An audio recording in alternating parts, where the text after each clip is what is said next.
შემოსე თანამოქალაქე ამ სახელწოდების პროექტის ახალი ეტაპის წარდგინებას ეროვნულმა ბიბლიოთეკამ უმასპინძლა. ღონისძიება სპორტისა და ახალგაზრდობის საქმეთა მინისტრმა გახსნა.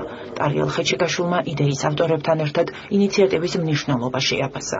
Როგორც შეხვედრაზე გახდა ცნობილი, პროექტის ფარგლებში შეგროვდება საყოფაცხოვრებო ნივთები და სამოსი, რომელიც შესაბამისი დახარისხების შემდეგ სოციალურად დაუცველ მოსახლეობას ქვეყნის მასშტაბით რამდენიმე რეგიონში გადაეცემა. სიკეთე გვაერთიანებს. ეს შეიძლება ყოველდღე მთავარია, თითოეულ ჩვენთაგანი ვართ თანამონაწილე ამ სიკეთისა, ამ ძალიან საინტერესო პროექტისა. შაშან 3,000-ზე მეტი ბენეფიციარი ყავდა და ძალიან კარგია, რომ მათი რაოდენობა ყოველწლიურად იზრდებოდა. მე დარწმუნებული ვარ, რომ ეს სიკეთე გადამდებია და ამ პროექტს აქვს ძალიან დიდი მომავალი. ხალხს მინდა მოუწოდო აქტიურობისაკენ, ტანსაცმელი შეუძლია მოიტანონ სპორტსა და ახალგაზრდობის საქმეთა სამინისტროში, პარლამენტის ბიბლიოთეკაში, ახალი სპორტის სასახლეში და ბენზინგასამართ ფრეგოს ყველა აგეს.